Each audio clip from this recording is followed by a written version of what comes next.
کمزوری میں طاقت، اسٹرینتھ ان ویکنس، وہ تھکے ہوئے کو زور بخشتا ہے اور ناتوان کی توانائی کو زیادہ کرتا ہے۔ یسایہ 40واں باب 29ویں آیت۔ خداوند یسوع مسیح کی سلامتی ہمیشہ آپ پر قائم رہے۔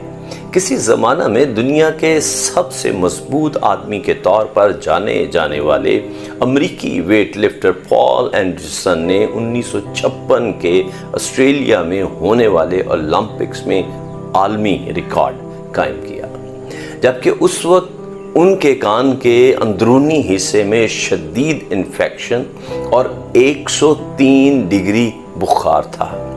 اس کے باوجود وہ سب کو پچھاڑ کر عالمی ویٹ لفٹنگ چیمپئن بن گئے۔ اس بار پال اینڈرسن کے پاس یہ آخری موقع تھا کہ وہ اپنے آخری ایونٹ میں ایک نیا